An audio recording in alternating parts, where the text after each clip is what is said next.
बढ़ाते हैं। आज थम जाएगा उपचुनाव के लिए शोर, प्रचार का शोर थम जाएगा। उपचुनाव के लिए 5 बजे रुकेगा प्रचार। बद्रीनाथ और मंगलौर सीट के लिए आज 5 बजे तक चुनाव प्रचार कर पाएंगे बड़े पैमाने पर दोनों दलों के नेता। बीजेपी कांग्रेस कर रही है जीत का दावा। 10 जुलाई के दोनों सीटों पर मतदान होना है। 10 जुलाई की तारीख मुकर्रर की गई है मतदान के लिए और आज चुनाव प्रचार के आखिरी दिन है। आधे घंटे के बाद चुनाव प्रचार का शोर थम जाएगा। बद्रीनाथ मंगलौर विधानसभा के चुनाव में लगातार भाजपा कांग्रेस दोनों दलों ने बेहतर तरीके से प्रचार का दावा किया है। बीजेपी प्रदेश प्रवक्ता हनी पाठक का कहना है कि दोनों जगह बीजेपी को जनता का अपार समर्थन मिल रहा है। ऐसे में भाजपा दोनों सीटों पर उपचुनाव में जीत हासिल करेगी। तो वहीं कांग्रेस पार्टी के प्रदेश प्रवक्ता शीशपाल बिष्ट का कहना है कि कांग्रेस पार्टी ने भी विधानसभा के उपचुनाव में लगातार प्रचार प्रसार किया है और कांग्रेस की ही जीत होगी।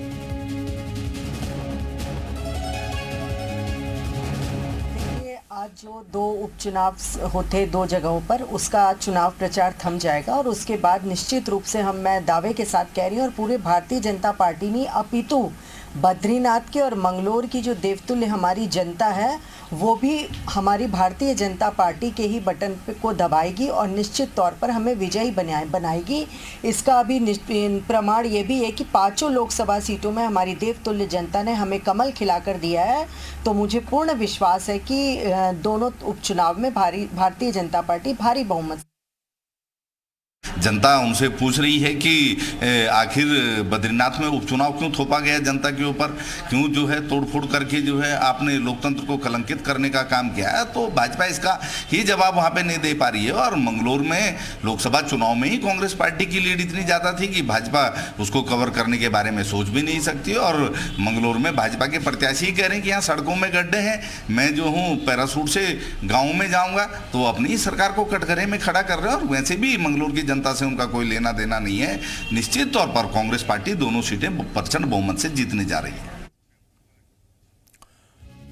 रामानुज हमारे सहयोगी देहरादून से इस खबर पर बातचीत करने के लिए सीधे जुड़ रहे हैं। रामानुज, दोनों दल दावा कर रहे हैं और अब चुनाव प्रचार के लिए महज आधे घंटे का वक्त और बच गया है।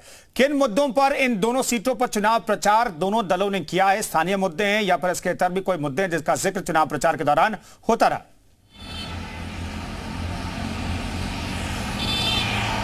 कुंदन, देखिए, आज बद्रीनाथ विधानसभा में मुख्यमंत्री पुष्कर सिंह धामी की 2 जनसभाएं हुई हैं। भाजपा के प्रदेश अध्यक्ष महेंद्र भट्ट और साथ में पौड़ी के सांसद अनिल बलूनी और भाजपा के मंत्री यानी कि सरकार के सभी जो एक तरह का स्टार प्रचारकों की लिस्ट थी उसके मुताबिक प्रचार प्रसार किया है। इसी तरह से अगर आप मंगलौर में भी देखेंगे तो भाजपा का प्रचार प्रसार हुआ है और भाजपा ने इस बात को लेकर प्रचार किया है कि केंद्र में भी भाजपा की सरकार है, प्रदेश में भी भाजपा की सरकार है, तो डबल इंजन की सरकार है। अगर यहाँ से उनके विधायक चुनकर आते हैं तो यकीनन क्षेत्र का विकास होगा। भाजपा ने डबल इंजन की सरकार के भरोसे चुनावी मैदान में जाने का प्लान था और उसी के मुताबिक प्रचार प्रसार किया है। लेकिन दूसरी तरफ कांग्रेस पार्टी भी प्रचार में जुटी रही है। मुख्य विपक्षी पार्टी होने के नाते मंगलौर और बद्रीनाथ विधानसभा में कांग्रेस पार्टी का भी प्रचार प्रसार हुआ है। तो जो मुद्दा है वो इसी बात का है कि विकास किस तरह से होगा और विकास भाजपा ने दावा किया है कि अगर उसके प्रत्याशी जीत कर आते हैं तो विकास बहुत तेजी गति के साथ में होगा। तो आप देखिए कि किस शिद्दत के साथ में भाजपा ने चुनाव प्रचार लड़ा है, किया है और चुनाव को लड़ने का काम कर भी रही है। मुख्यमंत्री की भी जनसभाएं हुई हैं, भाजपा के कई मंत्री और विधायक साथ में भाजपा के पदाधिकारी जो हैं वो भी शामिल रहे। तो इस तरह से प्रचार प्रसार हुआ है। लेकिन देखना इसी बात का होगा कि आखिर में जनता का मत किन मुद्दों के हिसाब से पड़ता है और मंगलौर और साथ में बद्रीनाथ विधानसभा के उपचुनाव में जनता किन बात को ध्यान में रखकर मतदान करती है। और 10 जुलाई को फिलहाल दोनों विधानसभाओं में मतदान होना है।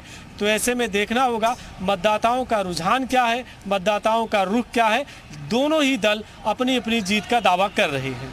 जी, शुक्रिया रामानुज इस खबर पर जानकारी देने के लिए आपका। तो चुनाव प्रचार का शोर अब से करीब 25 मिनट के बाद थम जाएगा। बहुत बहुत धन्यवाद रामानुज। चलिए आगे।